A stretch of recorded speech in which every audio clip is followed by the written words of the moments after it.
Olá! Hoje a gente vai investigar uma passagem bíblica que, olha, é pequena, mas abre um universo de debates. Com certeza. O que exatamente aconteceu ou não aconteceu entre Gênesis 1, versículo 1, aquele famoso "No princípio criou Deus os céus e a terra"? Sim. E o versículo 2 que começa, e a terra era sem forma e vazia. A gente está com material aqui, uns trechos de interpretações de Gênesis 1.12, que compila visões de teólogos, estudiosos, gente que pensou muito sobre isso. Material bem rico. A nossa ideia aqui é navegar por essas interpretações, né? Entender as principais teorias que tentam explicar essa conexão ou talvez falta de conexão. Vamos destrinchar isso. Para muita gente, essa passagem é um dos grandes quebra-cabeças da Bíblia, sem dúvida.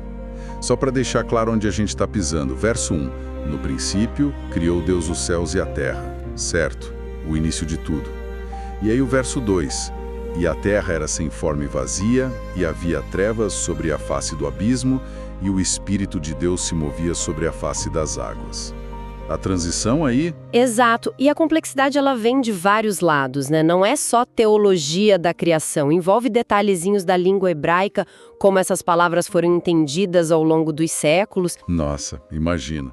E como você entende essa ligação inicial, isso meio que define o tom para toda a narrativa da criação que vem depois. É fundamental. Faz todo sentido. Então, vamos começar pela base mesmo, né? A interpretação mais antiga, digamos, a chamada teoria da criação contínua, ou visão tradicional. Essa é a leitura clássica, dentro do pensamento judaico-cristão, a mais estabelecida historicamente, certo? Correto. Essa é a perspectiva que dominou por séculos e ainda é muito, muito influente. A ideia central é direta. Simples. Relativamente simples, sim. Não tem intervalo de tempo, não tem catástrofe escondida entre os dois versículos, é um processo só. O verso 1 funciona como um título, sabe? Uma declaração geral. Deus criou tudo, ok, o resumo da ópera. Isso. E o verso 2, na sequência, descreve o estado inicial da Terra, mas como parte desse mesmo ato criador. É a matéria-prima, digamos assim, antes de Deus começar a organizar, a dar forma nos dias seguintes. Entendi. E aquela expressão famosa, sem forma e vazia, o tohu vabohu em hebraico, que soa meio negativo, né? Como essa visão tradicional entende isso? Olha, dentro dessa leitura tradicional, tohu vabohu não quer dizer que a Terra estava destruída ou em ruínas. Não é isso. Ah, não. Não. Significa mais um estado primordial, sabe? Não organizado, não preenchido, esperando a ação de Deus para trazer ordem. Pensa, sei lá, numa tela em branco antes da pintura. Boa analogia. Ou num terreno antes da construção. É um estado de potencial, não de destruição pós-catástrofe. E figuras gigantes da história cristã, tipo Agostinho, ou depois Calvino, Herman Bavinck, muitos teólogos reformados defenderam muito essa visão. Ah, então tem um peso histórico grande? Enorme. Comentários clássicos como o de Calvino sobre Gênesis, ou estudos mais recentes como o do Victor Hamilton, detalham isso. O ponto forte dessa visão é a fluidez que ela dá para a narrativa.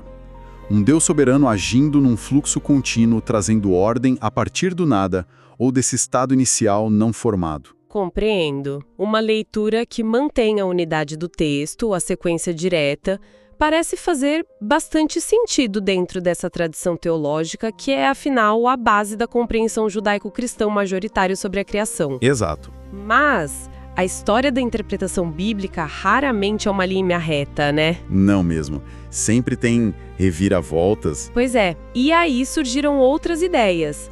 Algumas que propõem uma mudança bem dramática logo nesses primeiros versos. Exatamente. Aquela tranquilidade da criação contínua, ela foi desafiada. E a teoria que mais causou barulho nesse sentido foi a teoria do intervalo, ou Gap Theory. Essa sim sugere algo bem diferente. Ah, a famosa Gap Theory. A ideia de um intervalo, tipo um mundo perdido entre o verso 1 e o verso 2? Como é que funciona isso? Parece coisa de ficção científica quase. Pois é. A proposta é radical.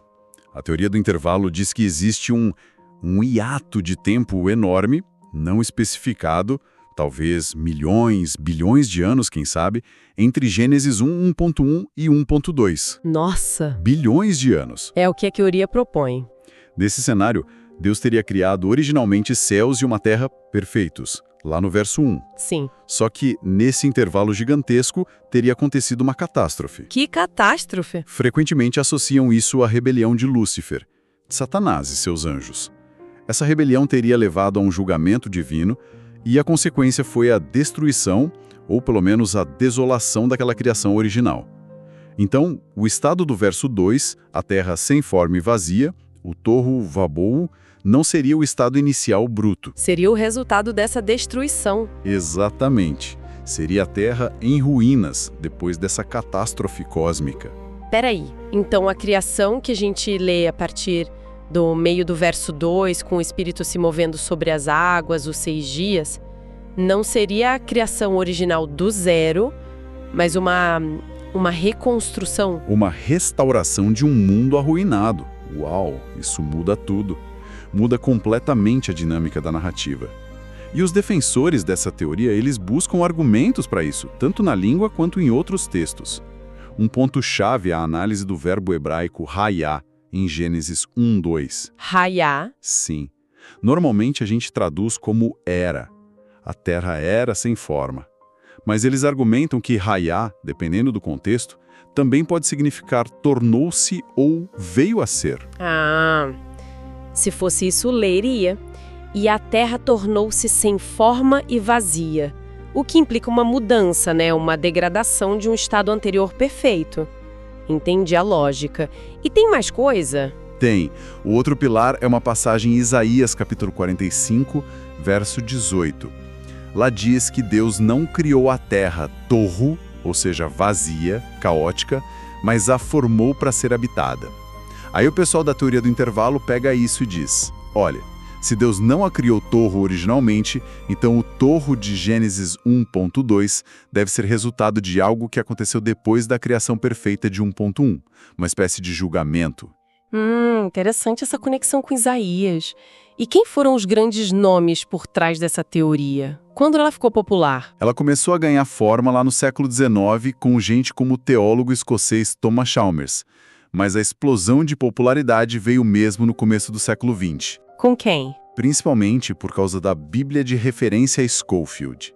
C.I. Scofield, o editor, colocou notas de rodapé nessa Bíblia que defendiam e explicavam a teoria do intervalo. E essa Bíblia foi, assim, absurdamente influente em muitos círculos evangélicos fundamentalistas. Nossa, as notas de rodapé fazendo história. Totalmente. Isso aconteceu numa época em que as descobertas da geologia sobre a idade da Terra, os fósseis, estavam vindo à tona. Então essa teoria pareceu para muitos uma forma de harmonizar, sabe, a Bíblia com as longas eras geológicas. O intervalo podia acomodar esses milhões de anos que a ciência estava propondo. Ah, saquei a motivação. Uma tentativa de conciliar fé e ciência, o que é super compreensível. Mas, peraí. Basear uma catástrofe cósmica, queda de anjos, bilhões de anos, numa possível tradução de uma palavra, hayá, e numa inferência de um verso de Isaías, isso não soa um pouco frágil, talvez, como argumento principal? Essa é, assim, uma das críticas mais pesadas contra a teoria do intervalo. Do ponto de vista da linguística hebraica, embora seja gramaticalmente possível traduzir hayá como tornou-se, a imensa maioria dos especialistas concorda que, ali no contexto de Gênesis 1.2, a tradução mais natural, mais óbvia, é era. Então seria forçar um pouco a barra, exatamente. E além disso, os críticos apontam para o silêncio do próprio texto de Gênesis.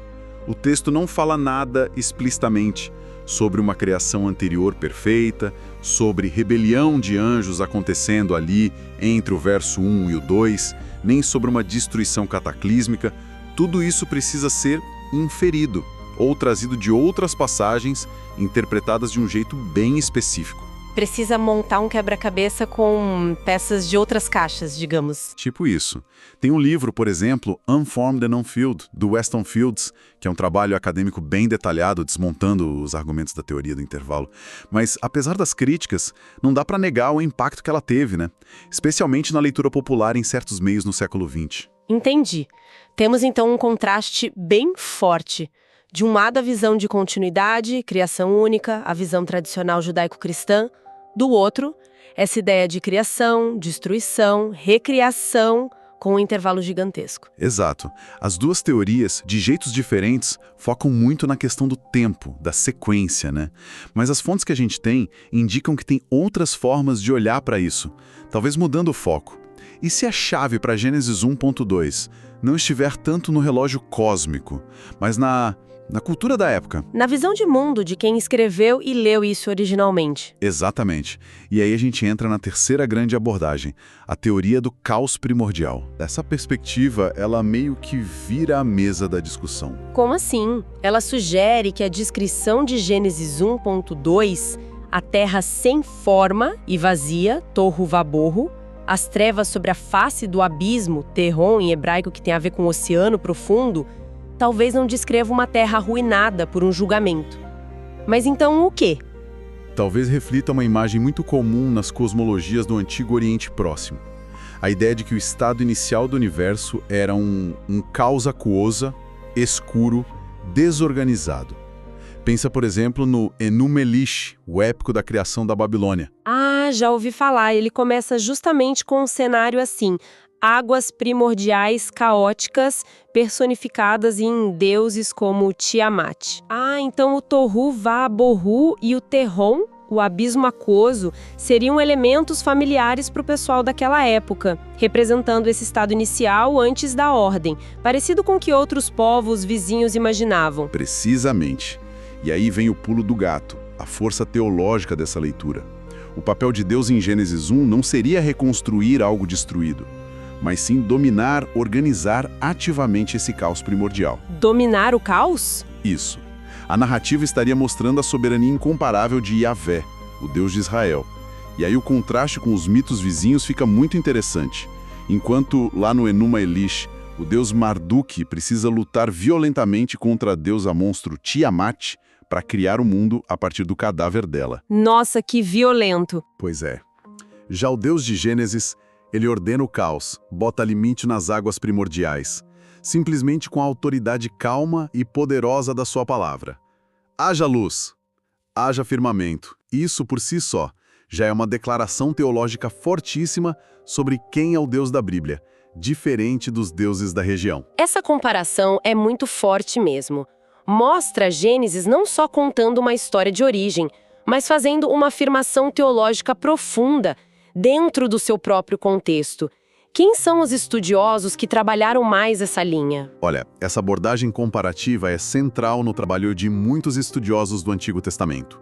Desde gente como Klaus Westermann, Gerhard von Rad, Nahum Sarna, e mais recentemente um nome muito influente é o John Walton. Walton.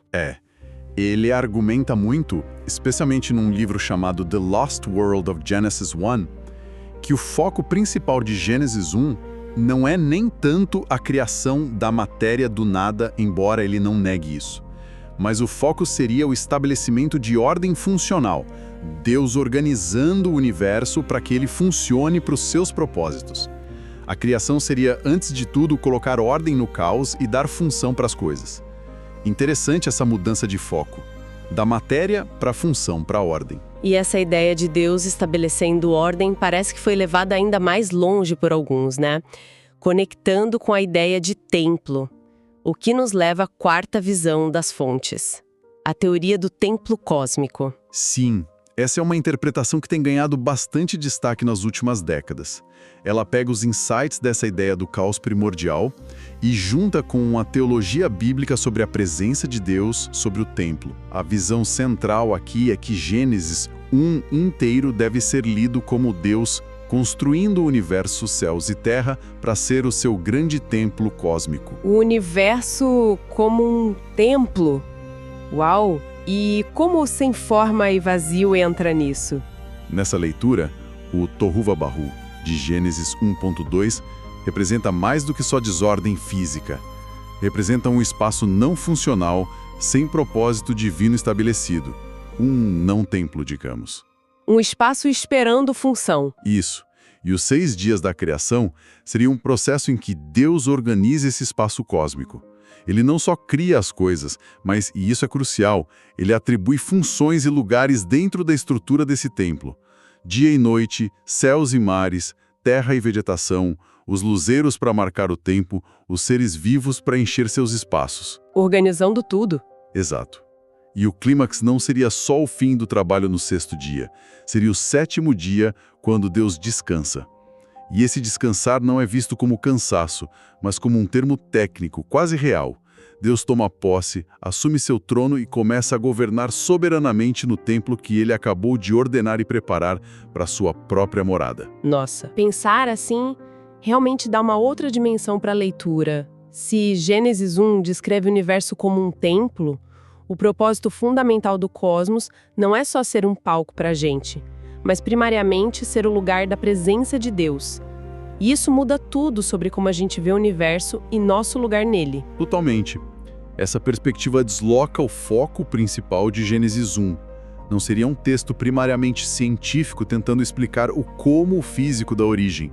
Uma preocupação mais moderna, né? Verdade. Mas seria um texto profundamente teológico, querendo revelar quem é o Criador, Yahvé soberano, único, por que ele criou para estabelecer sua ordem, sua presença gloriosa e qual o propósito do cosmos ser seu templo e da humanidade criada à imagem dele, talvez como os seus representantes, seus sacerdotes, nesse templo cósmico.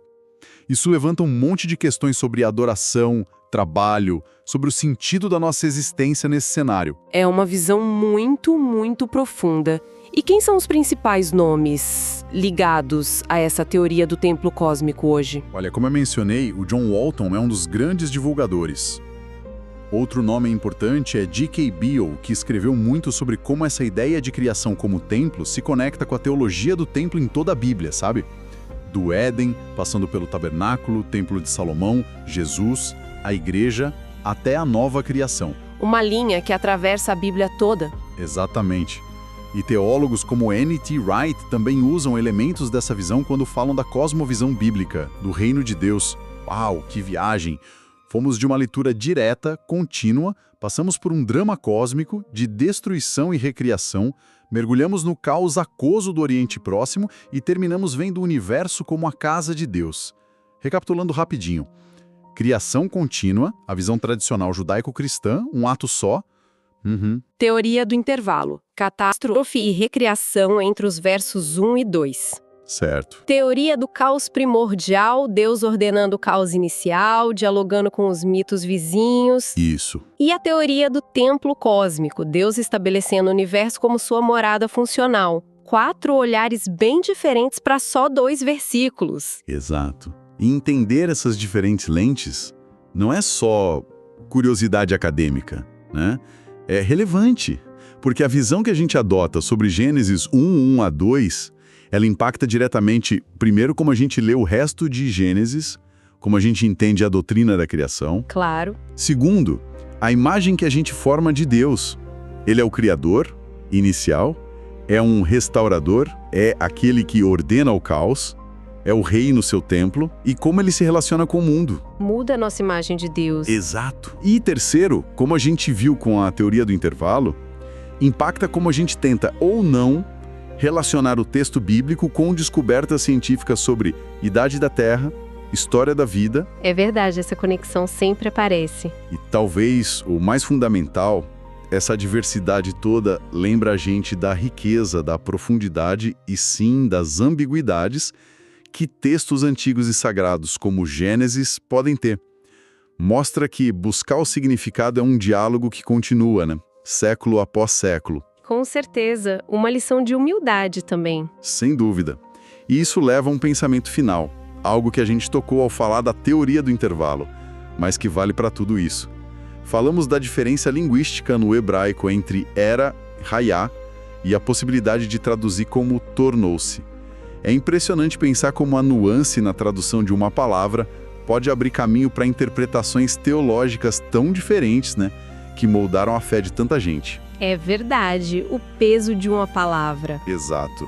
Isso lembra a gente da importância crucial da língua original, do contexto histórico, cultural e da necessidade constante de humildade mesmo, ao chegar perto desses textos milenares que continuam nos desafiando. E aí fica a pergunta, né? Que outras camadas de significado, talvez ainda não totalmente vistas, podem estar ali, sabe? Entre as linhas desses versos iniciais, esperando um olhar mais atento, uma pergunta nova ou uma perspectiva que a gente ainda nem considerou.